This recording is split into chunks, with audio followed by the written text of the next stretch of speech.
I'm Andy Green, and this week we're talking grief because this is the Naked Man Podcast.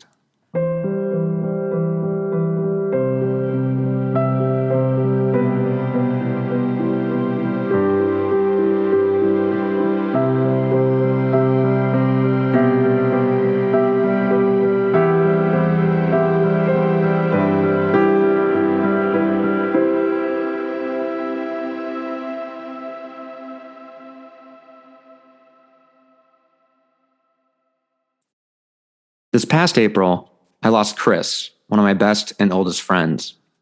After years of anxiety, depression, alcoholism, and mental illness, his heart finally gave out.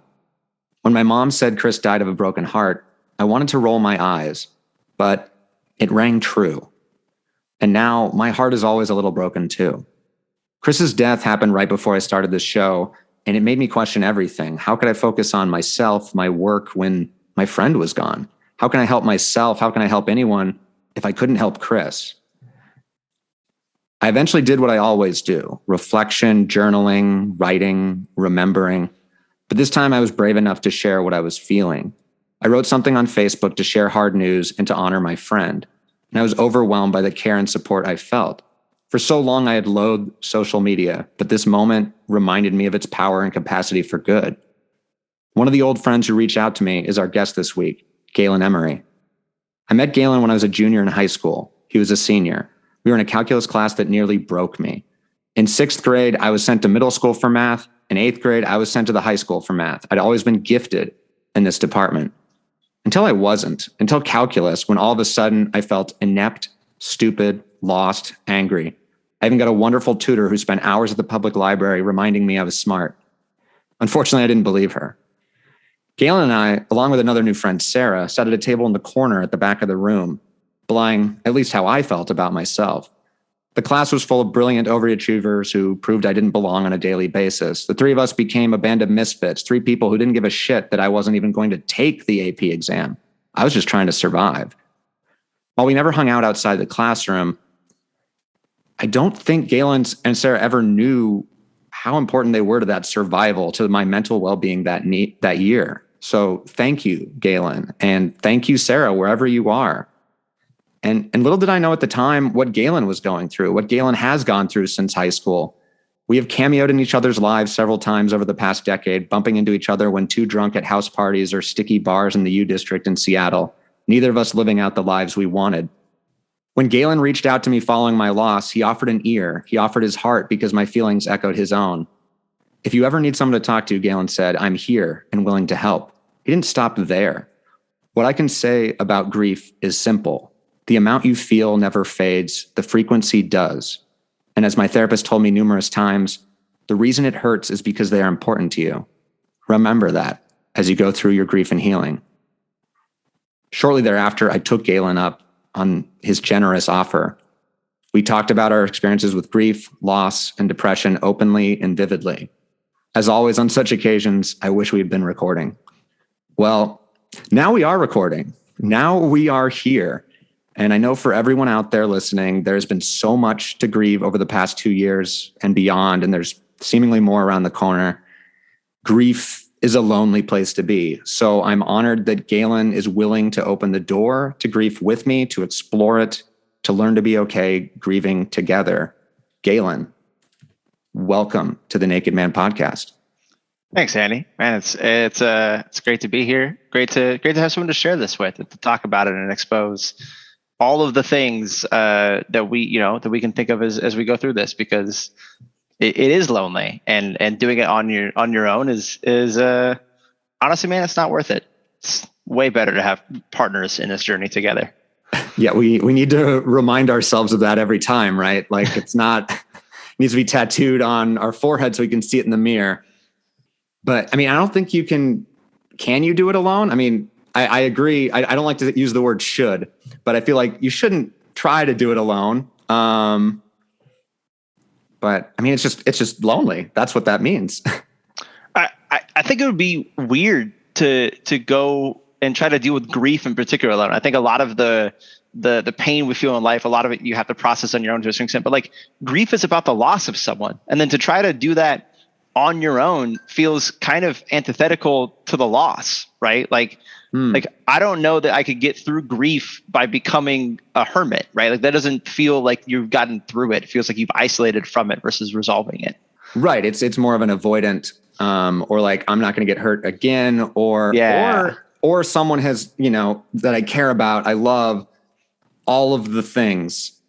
And it's really hard to keep living or wanting to live or feeling like you deserve to live without this person there. I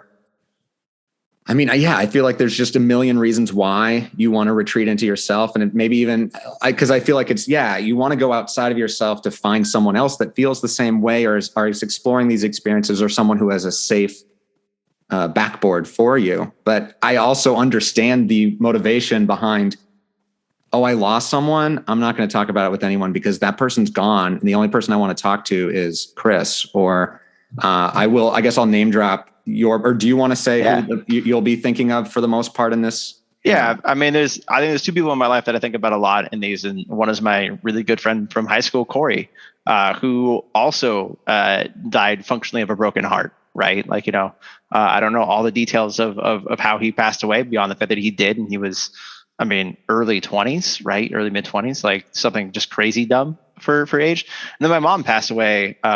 She had passed away about 7 months before that, as a matter of fact, at 65 or so. And so like, those were two people very critical to me. Corey, I think it was my Chris, right? Like, like one of my, if not my like true best friend, right? When I think about my male friendships in particular, I actually compare them most to my relationship with Corey in terms of the openness and honesty and the ability to make each other laugh and experience things together and like learn from each other, right? Like grow and become better men and better people. Yeah. And challenge each other. And, oh man.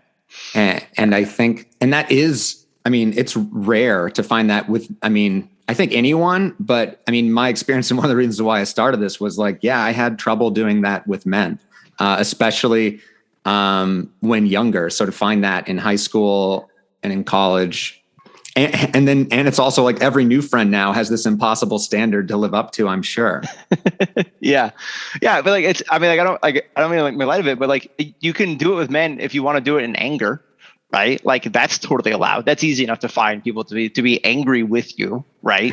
At or sad. Yeah. Yeah. But like trying to get into like sadness, right? And grief and just like experiencing heartbreak, right? Like, you get those moments maybe between relationships where people will be like, yeah, man, but like most of it's not really about your emotions. It's like, hey, you go process your crying and your sadness. And when you're like ready to go party, like, let's go party. Right. Like, like that's really what like our friend groups want to do in those situations. They don't want to help you through the pain because they don't know how. They don't have the tools for it. Right. Right. Or I think a lot of times they don't want to make a mistake. They don't want to piss you off or upset you. And I know whenever that happens, I don't know, in a lot of time, and I've talked about this, I feel like in every episode in some way, but I feel like there's a lot of minimizing emotions in male friendship of like, when I am upset, when someone pisses me off, it's my fault because I'm taking it too seriously, or whether it's competitive because it was a game or something, we're all having fun. And then all of a sudden someone does something upsetting, insulting. It's like, I'm not allowed to be, the rules change based on, who I'm the one who can't get angry, sort of a thing. And we can only get angry about like bullshit, stupid, ribbing on people things. But then when someone is actually angry because you upset them, you're overreacting. And I know in high school, there would be slurs attached to that, perhaps not with friends, but like people in your class. 100%. Right. Yeah. I think for many years, and we still experience it, but obviously the insults there were homophobic, right? You were less of a man, right? If you experience sadness and upsetness and like, you reacted emotionally to a thing like, oh, why are you such a pansy? Why are you such, why, why would you respond that way? Like only weak men respond that way. Right. And so like you internalize that, like I internalized that at least, be like, look, well, obviously I can't expose that, right? That's not a thing I should expose.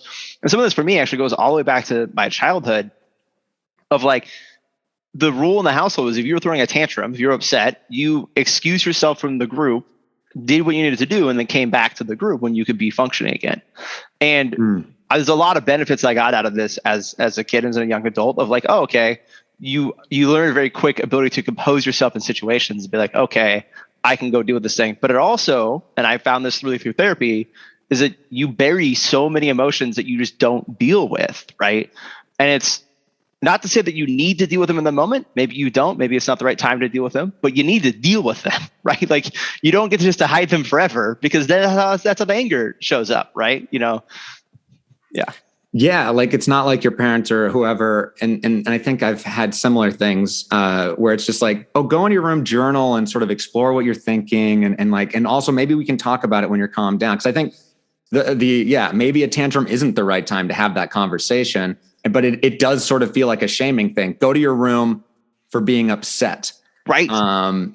And I think most cases, however old you are, there's a reason you're upset, and maybe the parent, your sister, whoever it is, your friend disagrees or doesn't see from your perspective. But it's like, I think I'm now like, I'm not going to apologize for my feelings. Maybe I'm not seeing it all, but that feeling is real. Yeah. And yeah, I think that does sort of teach us that, like, oh, we can only be back with other people when we've sort of swallowed the emotions and we're not crying anymore, or when we're not, being a pill, or something, which is, I think my mom says that a lot, being a pill. I don't know if I've heard that in a while. I never heard that one from my parents, but I definitely had many friends growing up whose mom in particular was like, oh, you're being a pill. Like, okay, I never quite understood it, but there's a value in being able to recognize you're upset and respond in a way that's appropriate to the situation, right? Like, someone insults you in a room, you can be like, I don't like that. That's not acceptable to me, and walk away, right? Like I think that there's a bunch of conflict avoidance stuff that is useful to be aware of around your emotions, because if you're not aware of them, that's how I think you get into fights and otherwise, do things that aren't really what you want to do.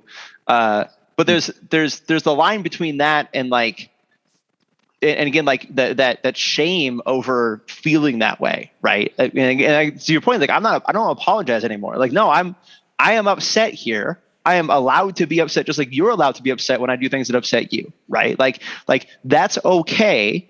We just need to have this conversation in an adult fashion, right? And if we're not able to, we got to call time out and say, hey, like I need 5, I need 10, I need an hour, I need a day, right? Like I need the time to come down from the emotional toll of this to be able to stop and take a look at the emotions and say, okay, this is what I felt. This is what I happened. And this is like one of the things as well is that I language of, I felt this way when this happened, right? Like I'm not saying you made me do anything. I'm telling you what my experience was in the moment. And like, you don't get to argue about my experience, and we could talk about intent and talk about all these things, but like, one of the best ways I heard it at work a while back, we were talking about intent and harassment and all the things in workplace stuff these days, was like, look, intent matters. And own your impact, right? Like that's not to say that like intent is nothing. Intent does matter. And even if you didn't intend a thing and it hurt someone, own the impact, right? That thing happened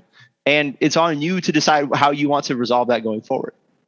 God, there was a lot in there. And that I language is actually something I talk about with Kyle a lot, who was the first guest on the show and one of my best friends. And because I think, and I'm sort of almost going to do it just to sort of explain, but it's almost like we like distance ourselves from other people or from us saying something by like projecting it. And I do this all the time with my partner. And then we also come onto those moments of timeout. It's so hard for us to know in the moment that, oh, we've reached the point of like productivity, not that, we need to be efficient about things, but it's like, oh, we're not like, we're not listening anymore, or we don't have the capacity to listen to. It's not that, right. And I don't even mean really anger. It's normally just like, we're both upset and sort of, we need to process and come back. And I guess that is sort of maybe what the parents were trying to, in those situations go, let's do a timeout. But in that scenario, they're sending you to your room to do it as a punishment, not we both are sort of nodding our heads. Okay, we'll come back. Stay tuned for another episode. Yeah. Like when the brain's back. The last thing on like the punishment side of it is like, this is the clues that I should have had that I'm an extrovert, right? Like if I'm totally happy going to my room reading books, then why would I be upset that I'm not part of the party, right? Like these are the things that like as an adult I picked up upon and like, oh, that was like that was sort of a punishment for me, but also like it like that's part of what I didn't learn about it, right? Is that I didn't like nobody sat me afterwards and said, hey, like, look, let's talk about your emotions now, right? The party's ended, people have left, like, let's figure this out. And like, how do we, help you, right? Or at least if that happened, that was so disconnected from the event of being sent to my room that I didn't understand that the room was just to give me the space to calm down enough to be part of the group. And then experiencing the emotions later was totally okay, right? That was the disconnect that I definitely felt growing up. I feel like maybe that I am an introvert is that whenever I did a tantrum in public it was to get out of the event that I didn't want to do. It was just like, oh, you're not listening to me, that I hate this. Okay. So it's like, it was the reverse. So in a way, getting sent to my room was sort of what I wanted, but I made a show of getting there. And then once you're told to go to your room, you don't want to go to your room, even though that was like maybe the plan going on, because then you're giving in. And well, we jumped the river here past the way I like to start things, but I feel like we're already sort of going. But I'll ask the question just because I feel like I'd be cheating the show without asking, because I want to make sure we're on the same page, especially since we're going to be talking about feelings. So Galen, how are you feeling in this moment right now? Overall, I'm good. I'm a little sad as I've been thinking about this event coming up, and just in general in my life, I've had a number of really great things happen to me in the last couple of years overall, really. But anytime I have a good thing in my life, I think about the people in my life I don't get to celebrate that with, right? Mm-hmm. So like that sadness just kind of sits a bit, especially on big life events. So like that's the overall, like, look, it's good. It's, again, as I said in my message to you, like, the fact that you have the feelings is that they're important to you. And so like, that's something I use to kind of center myself in those moments. But outside of that, man, dude, things are great. It sounds like good things have happened, but in a way, what you're sad about is that you're not able to share that with people. Correct. And I'm assuming with Corey, with your mom, yep, or whoever, because those are the two in particular. Yeah. Can I ask what the events are, if that's okay? Yeah, man. Like, so in the last year, I bought a house here in San Diego. I started a new job directly after that, and then I just got a promotion at that job about a month ago. So like all of those things together are all big events. My relationship with my partner has been fantastic. I've been really enjoying that. So like, look, man, I'm enjoying my life, and like I got to go to Europe, and like these are all things that either I would love to have Corey to join me on several of these things, and like would have loved to share these stories with my mom. My mom always loved my successes, right? Like there's a lot of pressure in my life, in my family, to be great in pretty much every way. But like when you had a good success, mom was actually pretty good at least when I, as an adult, of like being pleased for me, right? Particularly professionally. We were a big professional family. She was an accountant. Like those events in particular, the professional events are the ones that like she would just be giddy for me, right? And promotions and doing jobs, and like, and just like you love having those people in your camp, right? Like those are it's always great. Oh, that's so Well, I do know that they're both proud of you. I do know that. And I'm proud of you, because sounds like an awesome thing. And I think for me, I have that thought too, because it's like, what if they never see when I'm actually doing this, like, good things, right? Or like, maybe the last thing, I don't know the timeline or whatever, but yeah, like if someone met me in the 18 to 22 and that's all they knew, well, I don't know. That's not exactly the same thing, but it's just sort of like, that's when I'm feeling shitty about myself and how little I've come or something. And I'm worrying about the future. I'm just like, I'm never, like, my parents or whoever is never going to actually see me do good things. But that's me sort of cutting myself down. Or even but in that, it's sort of me saying like, oh, it's going to happen eventually, but maybe everyone else will be dead at that point. I don't know, or I will be, but I don't think that was really here nor there on that. But yeah, I think you take the steps where you get them, man. Like, it can be hard to look back and see both how shallow or, how short it feels you've come without really understanding the size of each step. Right. You feel like you're not making progress, but man, dude, like those things, dude, like in one of our first conversations, you're like, yeah, like I feel bad for the guy I was in 1822. It's like, yeah, I don't remember you being bad. I just remember you just being, a drunk college student like I was, right? Like at least in any of our interactions, it was like, yeah, it's just like, that was just another dude, right? It was just another guy, like, hey, I know you from high school. Like, yeah, hey man, how's it going? Cool. All right, cool. How's the other go? Bye. Like, I mean, and that's, I feel like that probably a lot of it is in my head, right? Or a lot of it was just me wanting to not be just another drunk college dude, right. Or thinking that I was better than that, or even acting like I was when I was sober, but then just being that asshole all the time. I mean, I loved to play beer pong and stuff so much because I didn't look like a jock or a bro, and that was their thing. And I loved to beat them if I could, and because I was good at it. But then I became the jock bro of drinking games because I was good at it, and it filled me with, drunken confidence. And it's sort of like I sort of became the enemy in some ways. I've definitely talked about that in therapy on multiple occasions. But in terms of how I'm feeling now, I will say I'm not nervous, but it's sort of like I feel like I had to schedule this with you to actually allow myself to do this in some way. Even the stuff that we're talking about, sometimes I think I'm taking tangents away from grief, because to me, I mean, it is sort of intangible. That's what sucks about it. But it's also like I'm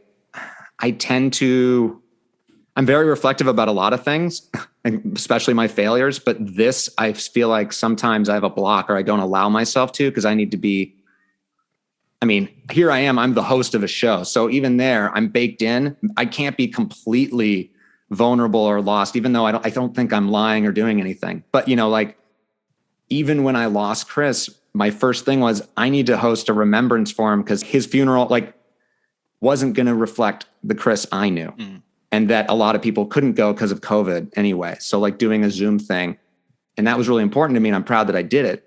But everyone was, and I created a safe space where everyone was doing that, except for me, right? Because I'm just like, oh yeah, passing sort of the baton. So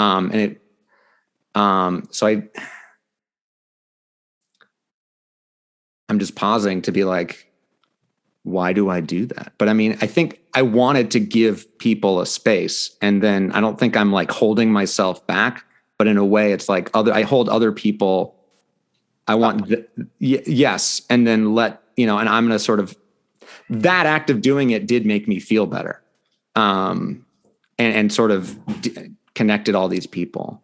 Yeah. Do you feel it was your ability to take an action in helping the thing, right? Like, yes, because isn't that what I think grief a lot of times feels like? Helplessness, or especially I think we both have connected on this, that it feels like we need to be sort of productive, or like need to be working. I mean, you mentioned that your mom was very career oriented, so I'm assuming it maybe came from her. So it's sort of, that is connected to this too. Like, oh, I have to do something, or like I can't be unproductive or whatever. And then yeah, I just wanted to like make, I guess, something hard for myself, but it's also something I knew that I'd be good at. So, but yeah, I think you're right. It was like, okay, this is something I can do. And of course, at the end of it, I was like, oh, I wish I recorded it. Right? No, yeah. I'm glad I didn't. That was supposed to be one and like just ethereal. Yeah, I'm grateful that Corey's funeral was not recorded. Yes. in the sense of like, and this is one of the things about, like, I mean, not to get us off the topic of grief, but like, there's something about the moment that's just the moment. You're not gonna like you like that's it. Like you've got the event, and there's a fear and a risk there. Like, am I gonna do this person justice? Am I gonna present them and remember them in the way that they should be, that they should be honored in, or not? And that risk, that moment is terrifying. I remember being very terrified before going up to speak at Corey's funeral. But I also, like, for my mom's funeral, I did not prepare remarks, but at Corey's I did, and I still have what I wrote, and I still read it occasionally.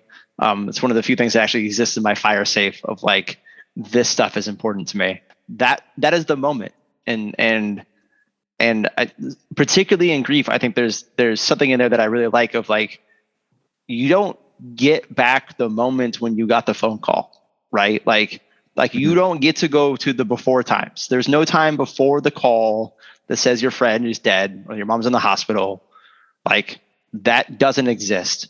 And so if you can get as close to, the perfect memory of them in a moment, right? If you can get to that for me, that speaks a lot about my ability to honor them, right? Like, That's beautiful. Yes, I agree. Like, and then, and that's what my sort of desperation to, like, have it in in an igloo or a snow globe, so I could, like, look at that memory forever. And yeah, I of course didn't mention that how terrified I was for this whole thing. I couldn't sleep the night before. I prepared as much as I could without preparing in some way. Like, I was like, I didn't want it to be completely written, but I was also, like, unable to sleep because I was writing it. So I was like, okay, I'll wake up at 3 a.m. before this thing and just do that. And yeah, it went really well, but it was so hard.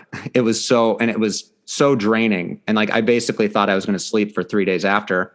I think I just laid down for 20 minutes and then it was sort of like, I guess I'm back. But, like, which doesn't feel like enough time. Like my body will sometimes, like, at 9 hours of sleep, I'll wake up groggy, and other times I'll have those 20 minutes and you're like, okay, buddy, I guess we're continuing. Like something in the Neanderthal part of the brain, the reptilian part's like, no, man, you got to keep going right now. Actually, like, you don't get to lie down. That's not what today's about, right? It's time to hunt and gather or something. Correct. Yeah. Exactly. Not your emotions. Right. No, yeah. Don't heal up for that. I mean, there probably is some, of that happening too. Like, that wasn't what we're supposed to be doing for evolutionarily. I imagine if the saber-toothed tiger just killed your friend, your time to grieve is not in the moment. It's after you've outrun the tiger, right? Like, well, in that scenario, at least your grief is really short. I feel like you're pretty done too. Right. You hope your friend was a big enough meal for the tiger. Yeah. Oh man. I was going to say, like, maybe I'd want to be the first one to go in that scenario, so I don't have to live with any of the grief for at least that 1 minute. But I mean, I guess that does sort of go into we're sort of, like, circling, but I think that's sort of how grief feels like to me, actually. It's sort of like, sometimes it's very vivid and close. Like Chris, I can see him, or I remember stuff that we did or talked about, or good and bad, or regrets. But then other times I don't think about him at all, or don't remember that he's even dead. And then it's like remembering it all over again. But I don't really have the circle is just a circular thing to say. I didn't actually have no, but, like, I think section, like take a moment. Like, how does it feel? Like, because I think that's a very important component of this, is that grief isn't constant in the way that it's like, when it first happens, it's basically constant, right? Like, you're living in it, you're experiencing it, particularly with somebody you interact with on a regular basis, right? Like, you have a gaping hole in your life, right? And, I don't know how much time you and Chris spent together, but, before he passed, but I know that Corey and I did not spend a lot of time together in those months prior. And so, like, it wasn't like after the initial, like, moments, after the initial weeks and months or so, for me, it's not like, I think about a Monday through Friday. It's like, oh, I go and pick up, a new video game. Like, oh man, like, Corey loves Smash Brothers, right? You see a thing, and for me, again, a lot of it's in my brain of, like, I want to share this thing with somebody, and you're like, oh, the person who I most want to share it with I can't, right? Like he's not there to share it with. I mean, I have that obsession of like sharing things with people in the moment too. It's what takes me out of the moment a lot of times. Yeah. Like happens a lot when I'm listening to music. I'm like, this song is so great. I need to send it to 5 people. And I'm like no longer listening to the song. So I've forced myself now to be like, listen to the whole song first, Andy. You ever been with friends and just like watching YouTube videos? Yeah. After like the third video, it's like 30 seconds in. The next guy's like, no, let me show you the next thing. Like nobody's actually looking at the thing anymore. They're thinking about the next thing. Just like, yeah. Oh, I hate that. I do. Yeah. I've never been a big like let's swap YouTube videos person. I don't know, and maybe that's why, because it's sort of like we're already thinking about what's next, or like the other person like, oh, I can top this. I think this sort of the same experience in terms of Chris and it happens, I would say, with my grandmothers too, because I lived with my granny for a few years in Tahoe. And so we were really close, and I got really close with grandma as well on my dad's side. So it just like those are probably the 3 people that I carry the most. And my dog Bandit, like that one is the one I cried the most when Bandit, but that's because I was there for the putting down thing, and that was and it was also like right after I had broken up with a girlfriend and was moving to LA. So it was just like, my childhood and all the bullshit was all over. But yeah, with Chris, it was like the next day was that, like it was just crushing. But then I was like, had to do something about it. And that was sort of, so then I have this event, this remembrance that occupied, my fears and anxiety were into that, like, ooh, how am I going to screw this up? Which is a familiar fear and anxiety that I have for myself. And that's more comfortable than like, fuck, like I am not going to get a call from Chris again. And what you're saying about Corey, like didn't see him a lot toward the end, I imagine that probably was really hard. Or you like, that was where maybe some of the regrets came, or like, oh, what, like, were you further apart toward the end, or is it more or less like life gets in the way, like life does? Yeah. Like you always remember when we were kids who were like, oh, you always regret the choices you don't make, right? The things things you don't do. And as a kid, even up through my 20s, I'm like, whatever, like, I'm just gonna live life, man. I'm gonna have no regrets ever.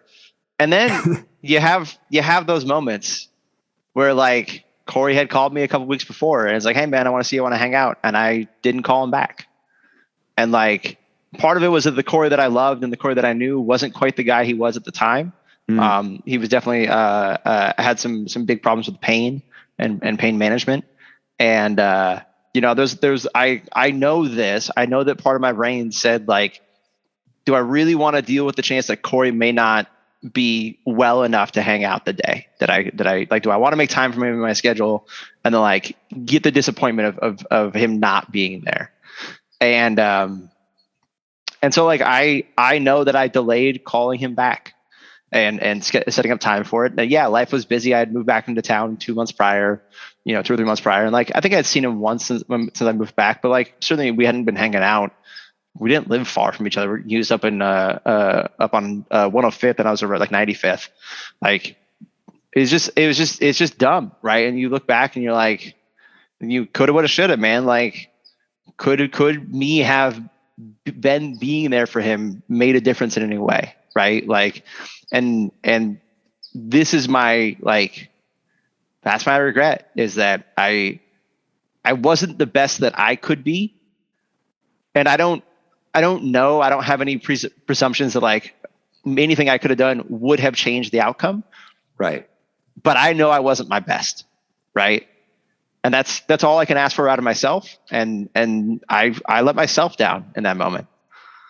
I mean, even now it seems like you're being hard on yourself and I am saying this knowing I have the same thing.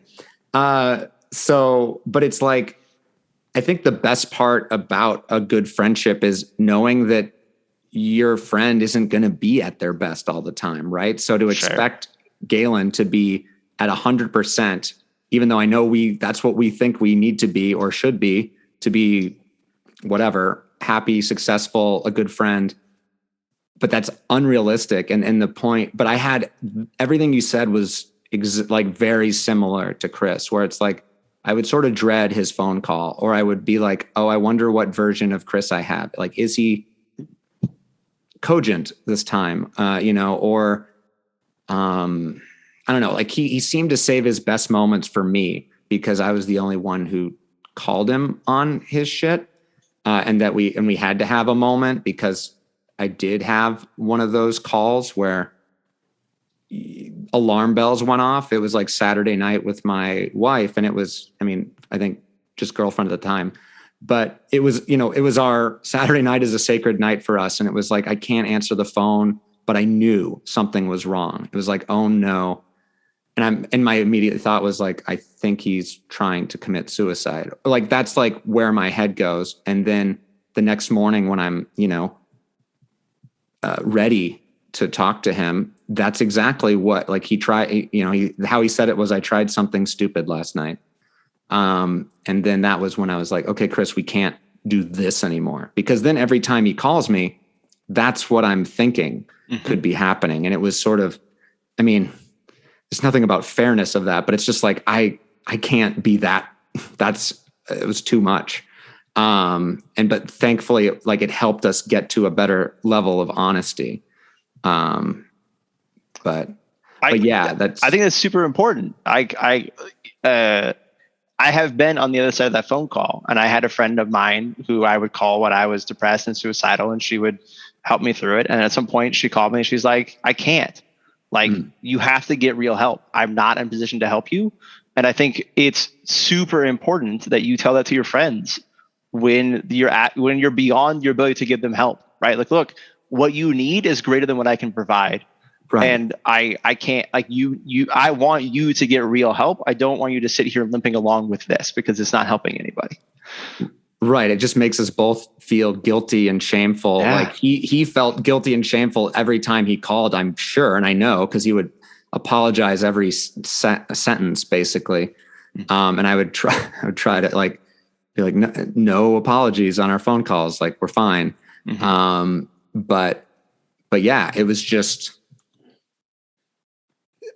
that's what it did. It was like, it wasn't, it was Chris. And that's the thing. Like, I think he rallied for our phone calls, but the difference with Chris was that he was in his depression and alcoholism to the point where, like, that's all he wasn't doing anything else. So, and that sounds sort of judgmental, but in the fact that he could call me 24 hours a day. Right. And then I'm just like, okay, I have to, do other things. And then you just think, like, what's more important than a person than, like, oh, I'm, going to the gym, I'm, picking up my laundry or whatever, like, errands you have.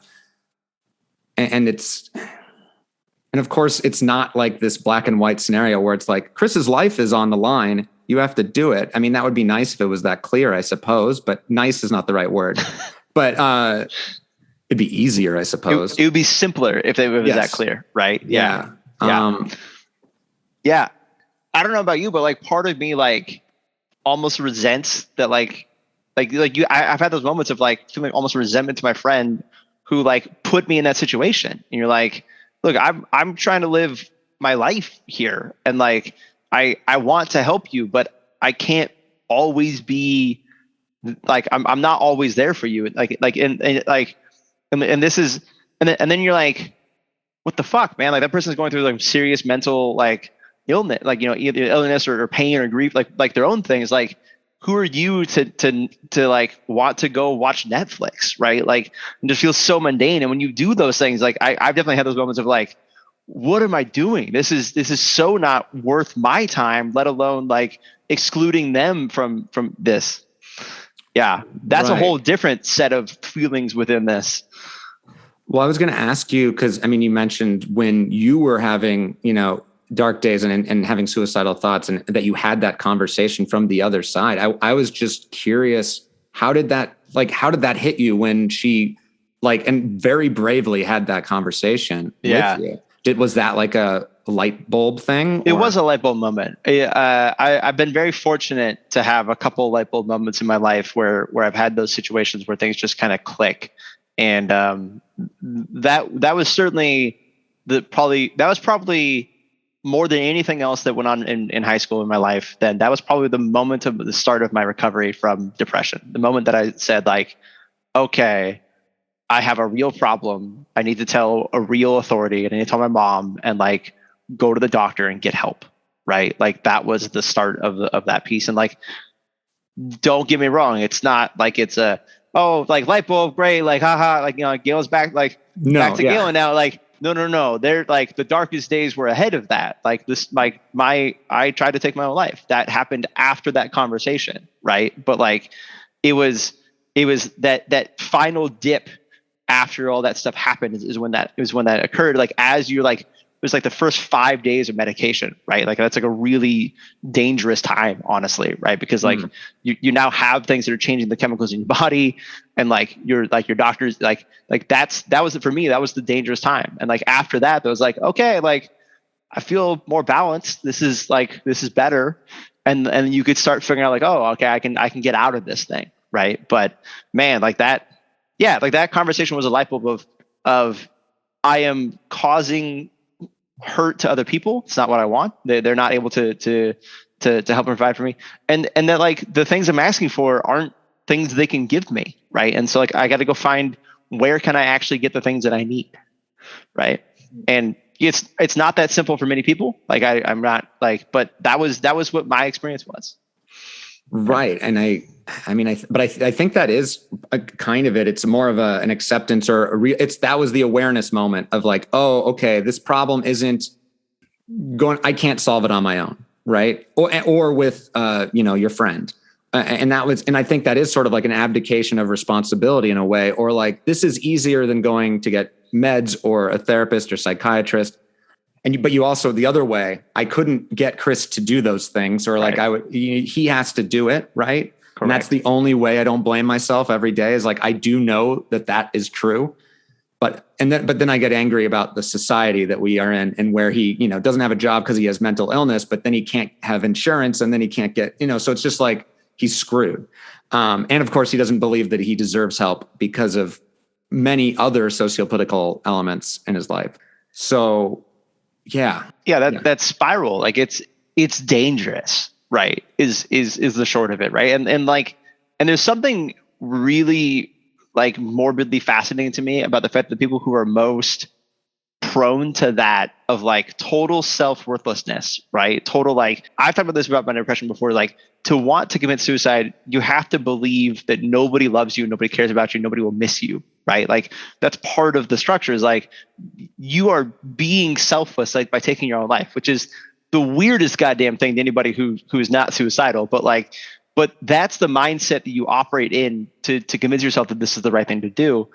And the weird part about it is like the people who I've seen that in, like both personally and you look at like Robin Williams and Chester Bennington, like they're lights of people's lives, right? Like they themselves are so enigmatic and amazing, and like you just kind of go nuts being like, don't you see who you are? Like you are not the person who you claim to be. And if you could see that, man, like hopefully this wouldn't be a problem for you, right? Right. Yeah. No, I thought of Anthony Bourdain as well. Oh man, another great example. Yeah. But I always connect with that in a way that scares me, because nothing's ever enough, or like I am a fraud. Like I don't, not that I've, I'm not the genie in Aladdin, but if I ever was, I don't think I would ever feel like I deserve that. And that sort of like feels, that's when you sort of have that imposter syndrome, but also like, oh, I'm a piece of shit. Like I don't deserve, kids to love me on this way, even though he is like, I'm thinking, obviously Robin Williams in that scenario. Yeah, but he's sick, like we're all, and I think, and you were sick and in that moment, and Corey and Chris were as well.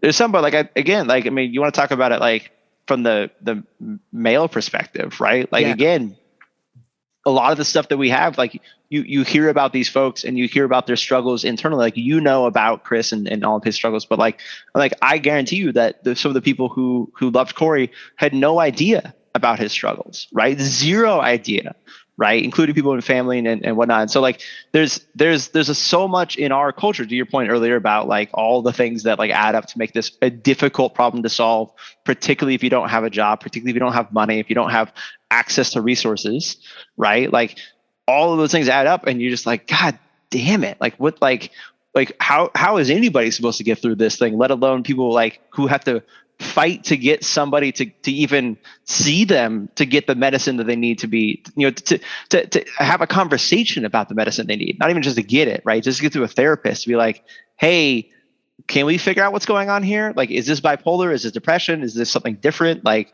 what is this? Yeah. Even when you are curious about yourself, even when you are trying to help yourself, even when you know there's a problem, the bureaucracy is so dense and terrible. This is making me think of my wife, who was trying to find a new therapist, and the system was so awful, so terrible through, I think, like Blue Shield or whatever, Blue Cross. I don't know. It's like both now. Fuck if I know. They need more help than the two of them. But basically, we spent a whole afternoon. She asked for help, and because she. And so I join in, because I tend to be, more patient with that scenario. But no, it ruined our whole Sunday. And I think we were like, she was in tears and I was furious because it's like, we have insurance. She has really good insurance. Like that's the one thing being a teacher gives you. Gives other things, but yeah, it's just so frustrating. And that's with someone who is lucky enough to actually have sort of the ability to do it, yet it's so hard. So I can only imagine for someone like Chris or Corey or whatever, like, cause you haven't even, that's why they don't want to do it. It's, we want it to be a phone call and someone fixes you in like this. And then, but obviously we know that's what you're saying. The light bulb moment doesn't exist. It's like every day working on yourself. Well, that was things like when I was in high school and I had that moment, I had the fortune of being on group health, and like my mom had the right plan. That was just, okay, go see your doctor, fill out the test.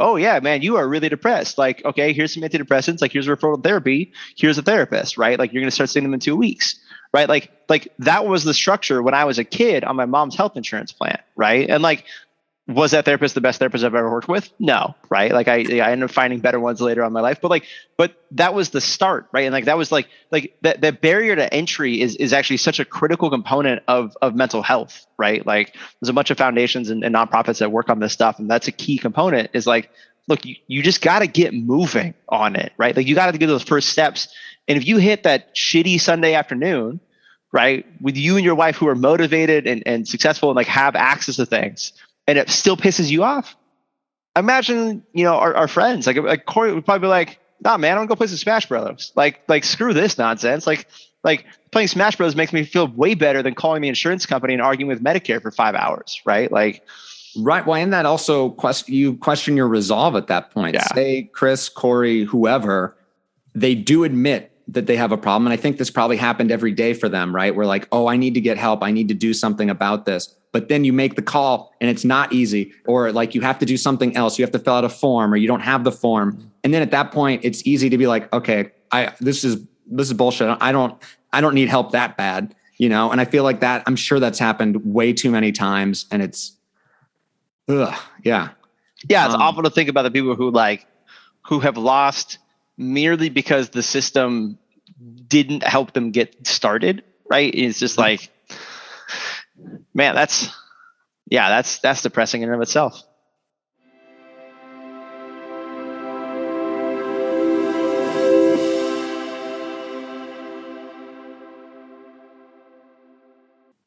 How does grief feel in your body when you're in it? Like, do you know, like, does it have a feeling, or is it mostly in your head? It sits like chest to throat for me a lot. Like it's honestly, like it is like, I almost best describe it. It's the feeling before you cry. Right. Like it's that spot. That's the spot that I feel that I sit in a lot, in part because it's hard for me to cry. Right. It takes a lot of like conscious thought almost to like bring myself to tears, to let things out. But yeah, that's where it is for me. What about you? Where do you feel it?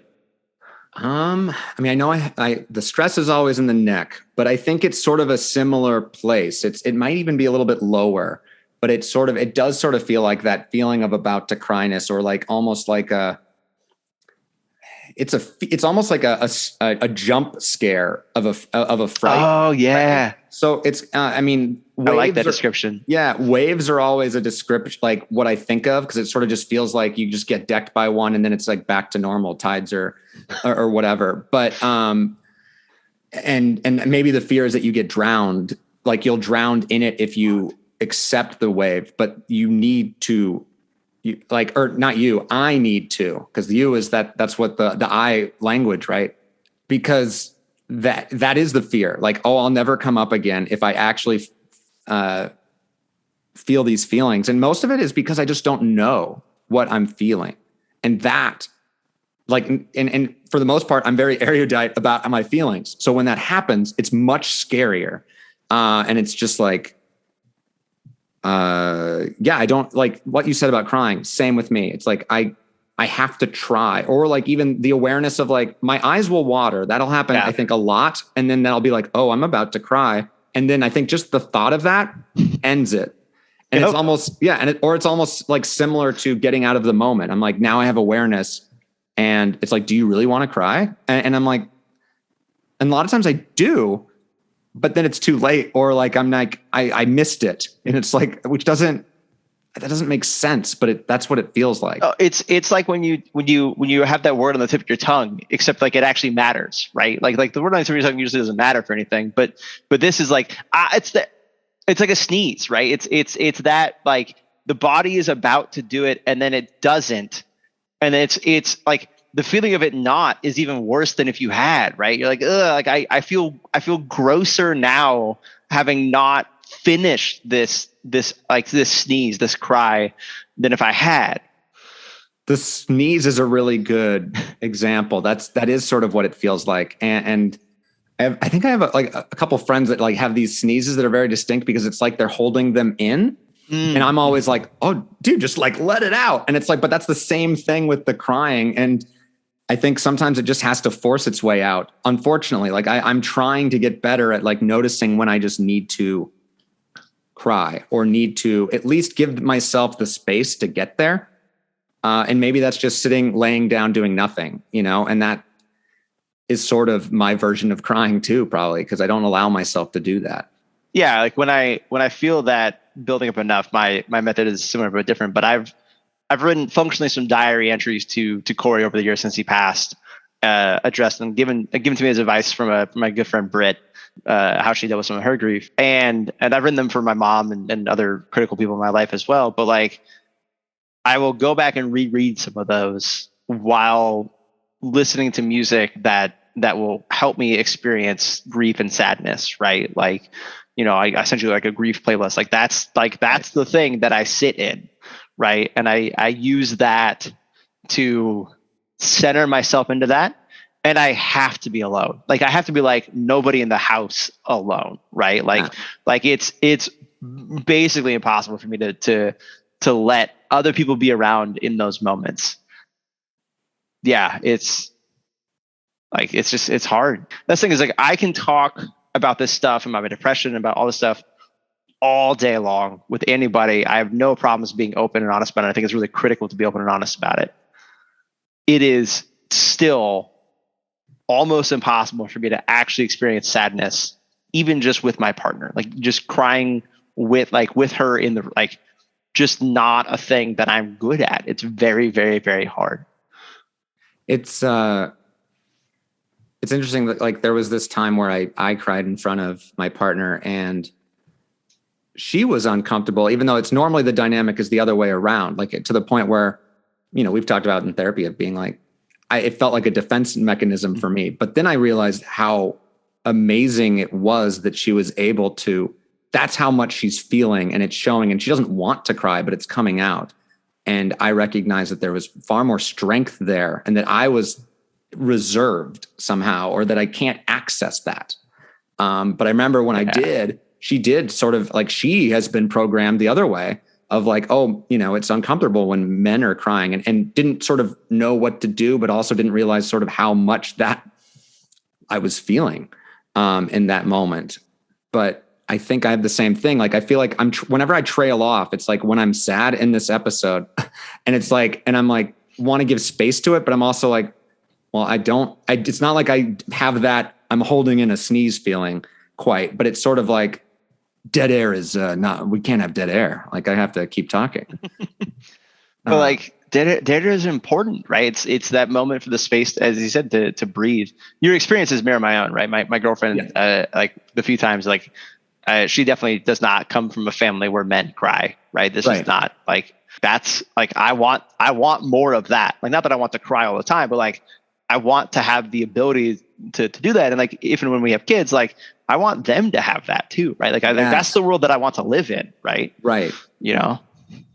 What's bad about grief for you? Like, what are the parts about it like that, like, you don't think help you, or or you're concerned about as you experience your grief? Because yours is much more recent, right? This is all within 6 months for you, and I'm now staring down 10 years. Yeah, and I was going to bring that up, that sort of we are kind of coming through, but at the same time, it goes back to that circle thing where I feel like probably next week could it be a day where it feels like Corey died yesterday, right? And that's sort of, and same with your mom, and that, or like, does it get to the point where like if someone just says their name, does it feel like that?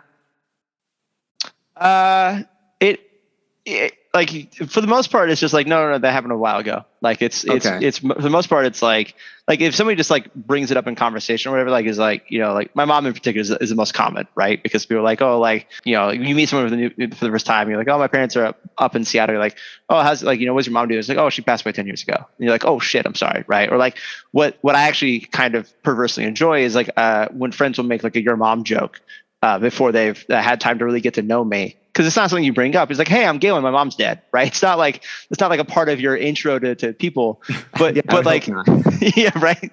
Be a super weird way to introduce yourself. But like, those moments are the times when like my family loves jokes and loves humor, and mom certainly loved all of our humor as well. And so like, it's a nice moment to kind of remember her by giving them a bit of grief, because all you got to do is just be like, my mom's dead, and they're like, what, really? Like, sometimes like I have a couple of my friends who piled on thinking I was joking because it's all over text. I'm like, no, really, like, June 2011. They're like, oh shit. You're like, yeah. And so like, like, look, I don't get offended in those moments. I don't think that like that makes sense to me. Certainly not what mom would have wanted, but it's like, I don't know. Those are the moments where I'm like, mom, I got one for you. Like, I got a joke on the counter.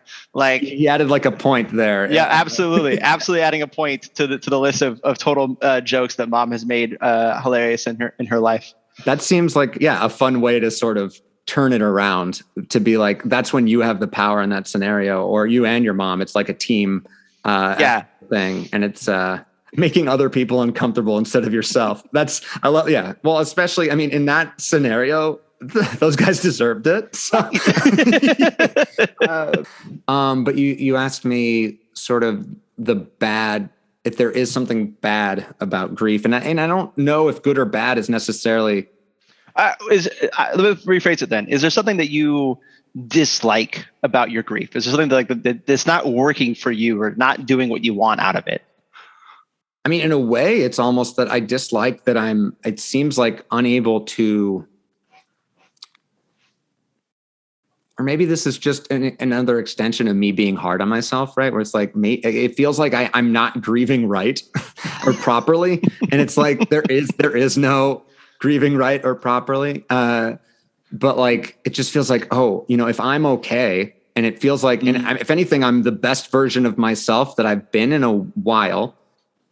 That feels like I'm not grieving, or like I'm not sad enough, or I'm not feeling enough. But in a way, it also, you don't want things like this to happen and be like, it inspired me to be better. Like, I was like, I have to be better for Chris, and that is, I think, a good thing, even though I don't like that. It's not that I needed that moment. It's just sort of, I was already on the train. And then I was like, it made me want to stop when it happened. I was like, oh, fuck, I'm not ready for this. And I'm like, no, I have to keep going. Like, and so that's, I think, if there's a good thing about it, it's that, where it's like, Chris is going to be a part of this thing, whatever I'm doing, he's a part of it. And then in terms of what I dislike, it's that trailing at the end of a sentence where I'm like, there seems like there needs to be some good content right there and a period at the end. But it's mostly like, I think I'm not yet there in terms of knowing the feelings and getting those. And the anger would still come out, or the fear. And I'm still not, I dislike that I don't actually let myself feel it, I think. And that I don't maybe know what that means. How about you? Or if you have a follow-up. I think your experiences mirror my own, as we've been talking about this entire time. But you talked about being too hard on yourself, and like the best version of yourself as an example, right? And Yes. in earlier you're like, dude, man, like you're being hard on yourself, right? Yes. And I am. I definitely hold that moment as a thing in my brain that I use to gauge whether or not I'm responding the way I want to when people ask things of me, right? Like, I don't want to miss opportunities. And it's not like that I go over tilt and I go like, do you want to go skydiving? Like, yeah, like it's not like I'm like the yes man version of like, just do all the things, but it's like, am I going to regret not doing this? Right? Like, is this a thing that I should just do? It'd be better if I did it than if I didn't do it. Particularly seeing people and making time for people in my life and all that, like all of those things. Because, dude, as an adult trying to make friends and make time for people, it's hard.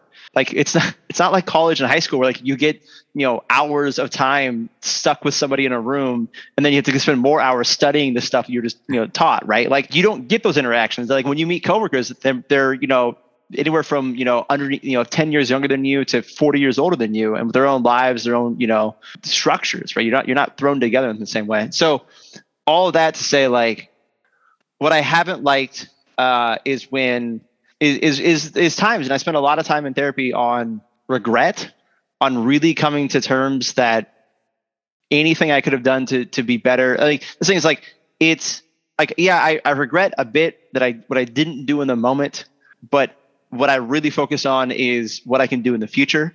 I think that's but like even where I am in the regret side, like it took me a long time to get away from guilt, to say like I felt responsible for his death for a long period of time, in the sense that like I felt that I could have been there, right? Like I could have prevented this, right?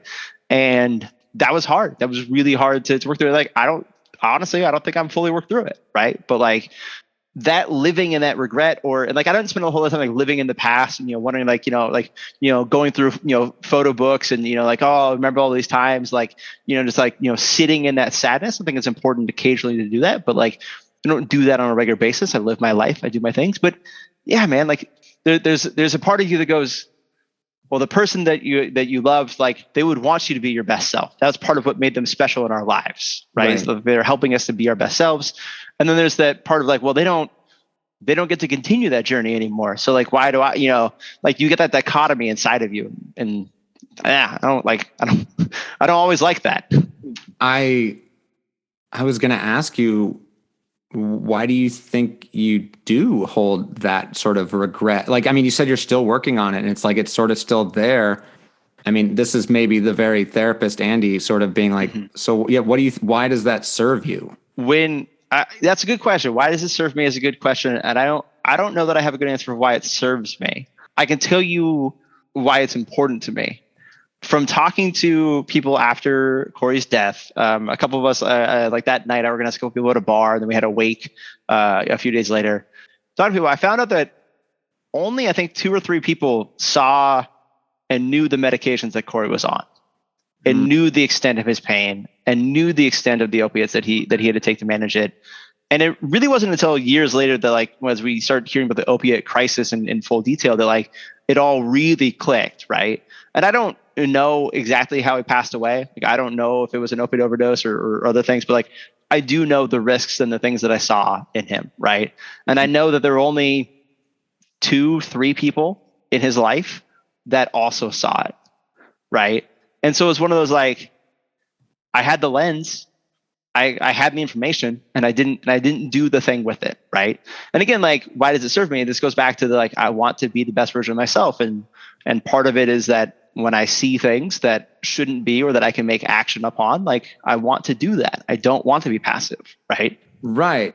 Oh man, see, there's three things there for like that I was responding to and feeling. It was one that, I mean, you say that the best friends, and why they're the best friends, are they help you be the best version of yourself. And in a way, the memory of Corey and the memory of your regret is actually helping you do that. Yes. Every time you have an opportunity, you are intentional. You think about it, like, and with intention, and don't let it, like you said, not be passive.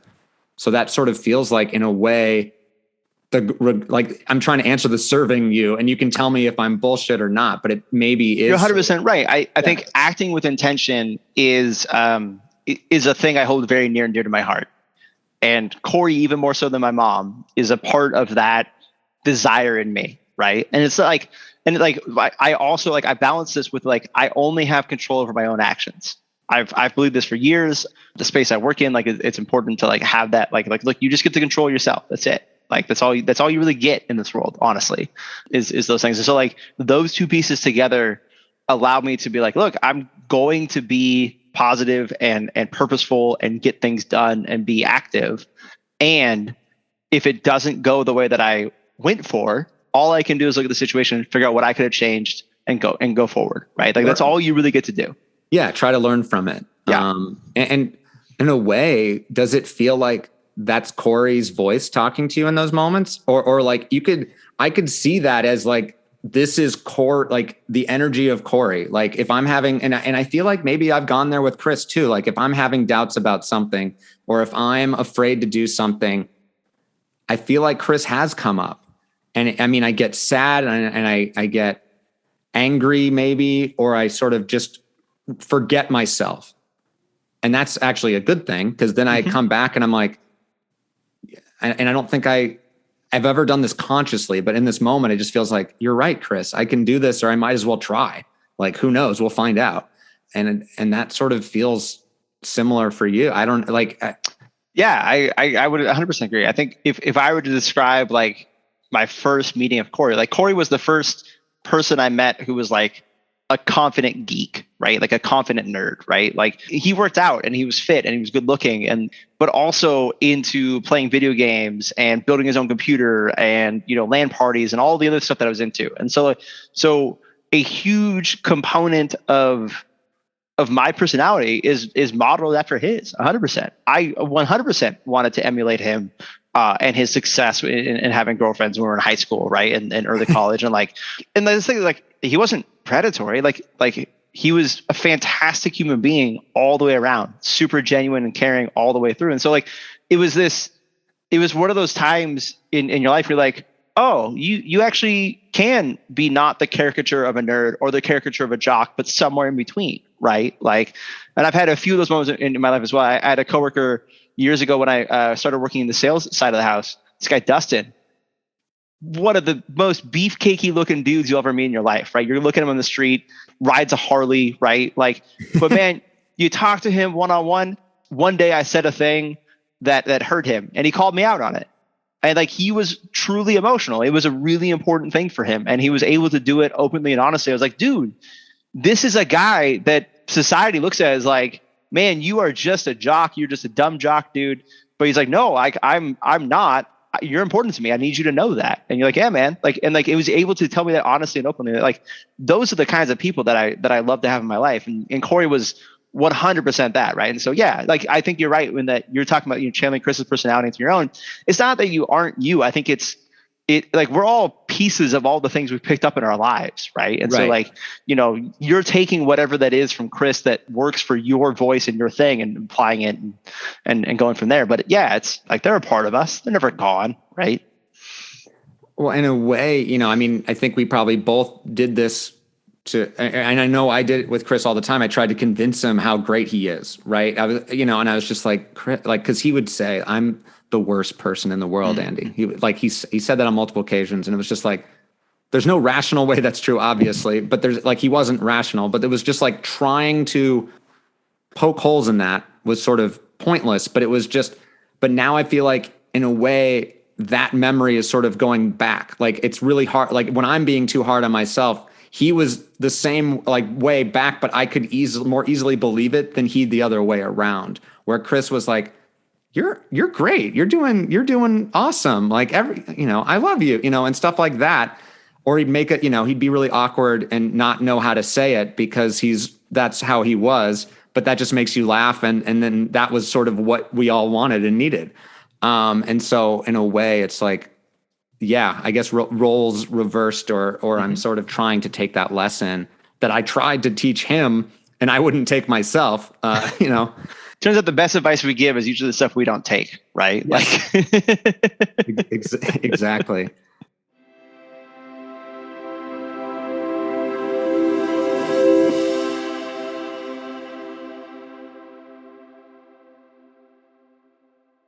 I think we both put ourselves on trying to be the best of ourselves. We mentioned that a couple of times. And I was thinking like, I think we need to actually allow ourselves to not be the best of ourselves sometimes. And if we have a shitty podcast, it'll be okay.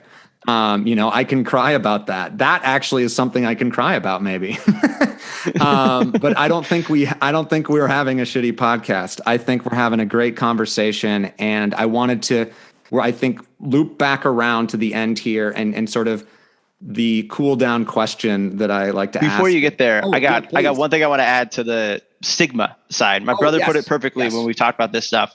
You don't tell someone with a broken leg to walk it off, right? Like when someone has a physical injury, like a broken leg, a broken hand, broken arm, like, you go to the doctor, you go get it fixed. Well, a lot of men don't. I'll say a lot that. of men don't. That's true, right? Yeah. But those things, like, even within our yeah, maybe you don't, but like your friends would tell you to, right? Like go to the doctor, man. Go get that leg set. I can see the bone, right? Like, let's not be dumb about this. But when it comes to mental health, that's not the answer. It's, right. Oh, walk it off. Oh, stop being a pansy. It's, oh, grow up. You're being too sensitive, right? Like that's the response we give when it's a mental break, but it's not the response we give when it's a physical break. And there's something really wrong about that. Because you can see a broken leg, right? Yeah. And I think we're just not imaginative enough in some ways, to imagine the pain or the empathy. But yeah, I mean, even when you were saying that, I'm thinking of, whenever I'm actually taking care of myself among guy friends, I'm actually made fun of, I bring a water bottle with me everywhere I go. It's like Linus and his blanket. And I do that because I am always a little dehydrated, it feels like. And I think I have a fear about like not having enough water. And it's also like, it's water. It's the best thing I could possibly do. But it's sort of, I think I remember, getting joked, about it. Like, oh, do you have your water? Like, oh, make sure you don't forget, and sometimes I do forget my water and then I'm actually scared, but like, I can't admit that, but I've also had like a heat stroke when I was like overweight and out of shape in, 95-degree softball practice, so there's a legit fear there. It doesn't even feel like physical maladies we're allowed to sort of have either, or like, it's sort of like, oh, going to the doctor's office is like not manly. And it's just like so stupid, because like, oh, I can make myself feel better by taking care of myself. This is something that took me a while to learn. And I think my partner helped a lot, and good friends. They're like pointing out things that you can do to improve your life rather than just being like, oh, my life's supposed to be a little shitty, right? Or like, I have to have pain because pain is what life is. And yes, that's true, but we can alleviate some, it's not all pain. Hopefully it's not all pain. Yeah. No. And if it is, go to a doctor, please. Galen, I'm really excited that excited sounds like the wrong word in terms of the circumstances, but it sort of feels like another reason, like, good came out of this, and it makes me feel good that we reconnected through this, and that you sort of, you threw a line out. And I think before I probably would have ignored it, and now I'm like, can't ignore those because not every person says those things, A, or means them. And so it really meant a lot that you showed up for me. And it's not like you said, you didn't have my email address. We weren't that close. Right. But I feel close to you right now. And I wanted to ask, like, how can I be the best friend to you going forward? And what do you value in a friendship? Yeah, man. I feel similarly. What I value most are the people who challenge me, right, and help me kind of grow and have discussions that have meaning, right? Like, yeah, man, it's fun to talk about the show we watch, but it's way more interesting to me just to figure out, like, how do we take what we have in this world and move it a step forward, right? And sometimes it's 2 steps forwards, 1 step back, and like, okay, let's not cry over it. Well, unless we want to cry over it. But like, no, I'm kidding. But let's all cry over it. Yeah, let's all cry over it when you want to cry over it. But let's. There's no appropriate. Yeah, we're just crying. When you want to cry, you cry. Yes. This is a topic that I felt very near and dear about for a number of years from my own mental health journeys, and then obviously with my own grief and so again, like I acted with intent in that moment, and I believe it strongly. And like again, like, going back to calculus, like, yeah, man, we were the misfit toys in that corner, right? Like everybody else is taking like full AP exams. I'm a senior. You all are basically, everyone else in that class was a junior, right? Like I was the old guy in the room in the advanced calculus course. So that's hilarious. But it's just like, it was just, I don't know. It was nice to have somebody who. I struggled in that class too, man. And I had similar experiences as yours growing up, being told how smart I was and how good I was in math and all that. And I think going back to your question of how to be best friend, like, look, there's a lot of information that comes at us always. My only ask of my friends is that, like, if we're going to cross paths in our travels, as you and I spend time occasionally in Seattle, or if you're down here in San Diego, call me up, man. Let's go hang out, right? Like that's what I ask for. Just to be in the thought process as these things happen. And like, as I come up to LA for work and stuff, I plan to seek you out as well. I love that, because I mean, that's sort of like the minimum, sort of like, keep me in your thoughts when the opportunity arises. It's not like you're asking me to, hey, drive down to San Diego right now to hang out with me. It's like, if you're in San Diego, let's hang out. Let's grab a beer. Or a hot dog, or whatever the hell you do. I don't know. That's part of it's San Diego. It's tacos. It's tacos on the beach, man. Yeah, it wouldn't be. I don't know why I said hot dog. I don't want a hot dog. So that was a bad improvised answer. I will say there is no bad answer, but that one, I'll take it back. We'll get tacos on the beach, and I think that's sort of the awareness back of, like, I will say sometimes there might be a scenario where I'm in San Diego and I don't hit you up. It's not because I don't care. It's because I was with my family, or there was something else. So and that happens, I think, more so in Seattle, because there's like so many things like pulling me apart. So it's like, oh, I can't do everything, and it's never a personal thing. So that I think you understand that. So, but that to me is important, I think, for friends to know. It's like, oh yeah, I would fit you in. I try to fit too many things in already. If I can't do it, it's just how the thing worked. I've had to adopt basically especially like when I came up to Seattle for work, like I was in downtown Seattle, right? And we're from, Edmonds, and like everybody's on the north end. And I'm like, cool, well, I'm here for work. I'm here Monday through Thursday, and I don't have a car. So if you want to hang out with me, like, you got to come down to Seattle. And they're like, no, man, I don't commute down there. And you're like, yeah, like, I'm sorry, we can't make this work. But like, it's not because I don't want to. It's just because it's not like I'm up at home, from when we were in college, right? And I'm 10 minutes away. Right? It's not the same situations. So no, I 100% get that. And I have made many stealth trips to Seattle in the last 7 or 8 years of my life, like straight up. I cannot tell you the number of times that, like, either friends or family did not know I was in town until after I had left. That's a good strategy, and I don't think you're a bad friend for doing it. I think you're taking care of yourself, and that allows you to be the best version, or a better version of yourself. Well, and like, is there value in telling somebody that you're in town and you can't see them? Right? No. like maybe a little bit, like, maybe you call and check in with them and talk, like, yeah, I'm in town, but like I wouldn't call my friends and be like, hey, I'm in town, and by the way, I actually can't see you, so bye. Yeah, right? Like, that's just the weirdest. It's just a very teasing, like, haha, you can't see me.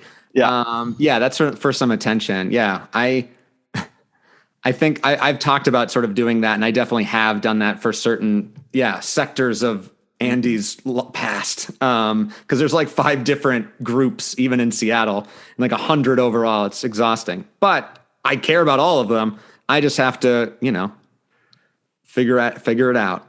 But in your scenario, if your friends want to see you, go drive to see you. Then they can't ask you to put all the effort when you're the tourist in that scenario. Right. So that made me angry on your behalf. Well, it shouldn't make you angry, because like a lot of people have kids, they have families, right? They have established. That makes me angry, routines. Galen. No, I'm kidding. So it's like, look, I get that. Like, that's the thing. It's been nice is that I think everybody is, in my experiences, in my friends, at least the ones who stuck around as friends, like, look, you recognize that it doesn't always happen.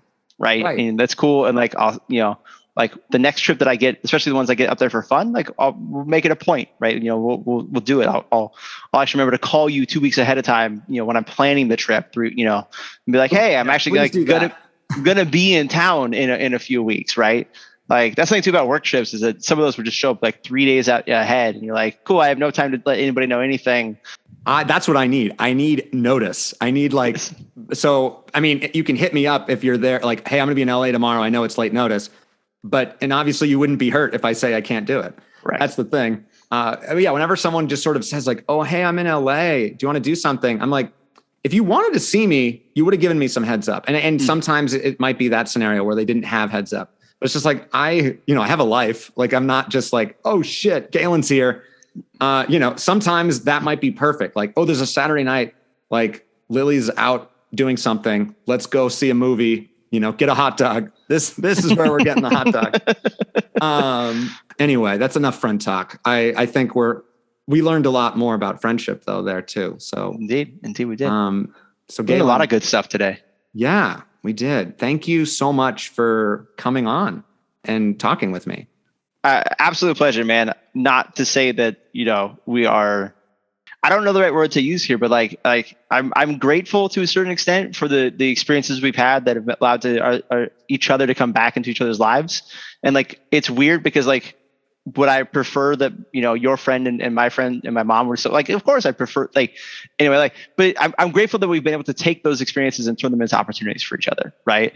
And yeah. I'm grateful for the opportunity to come on here and talk and share the story. And God, I hope somebody out in the world, gets to be better as a result of these conversations that you're doing here, man. Like men's mental health is such a important topic to me. And I think it shows in every pore of your being. I'm the only one who can see it, but I see it. No, and I didn't mean to make a joke to like downplay you, but maybe that was some masculinity right there. But I can tell, and it's moving to me because I feel like I'm sort of, you've been here longer than me, I guess, in terms of grief, but also I think in sort of the mental health. I was in denial about that for myself for so long, but then this situation and the world has sort of forced me to take notice. And I want anyone to reach out if they need help, and we can hopefully get them to the right person. Because I know I'm not the right person, but there are people out there that are. So yeah, Galen, I am grateful that we had this conversation, and I look forward to more. And maybe not always under the same circumstances, but at the same time, we obviously have something in common. So let me know if, Corey or mom is it's one of the hard days, and I'll try and do the same thing to you with Chris. Yeah. Appreciate it, man. Absolute pleasure. Thank you.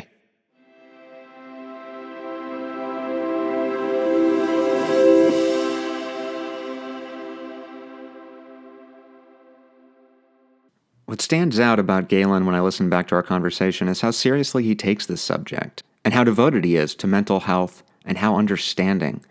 The generosity and curiosity that it fuels in him is inspiring to me, and I hope to everyone else out there listening.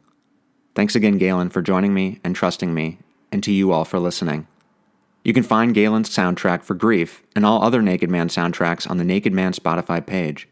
If you like what I'm doing, if you like what you're hearing, do me a favor.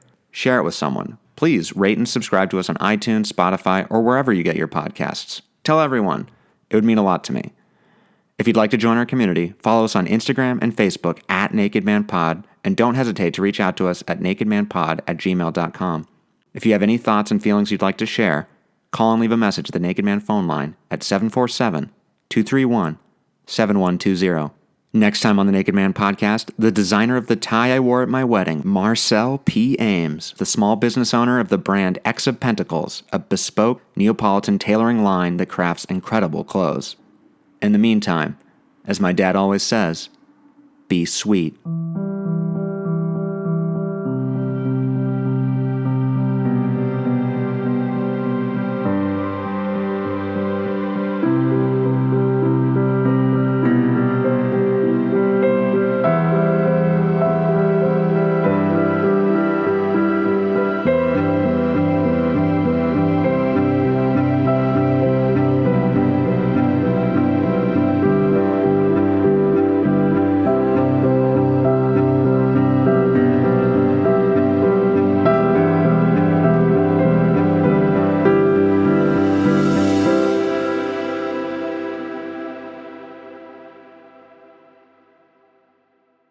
This episode of the Naked Man podcast was conceived by Andy Green in collaboration with Galen Emery. The Naked Man is a podcast hosted, created, and produced by me, Andy Green. All music was composed by Robert Panico, and all graphics were created by Christopher Miles.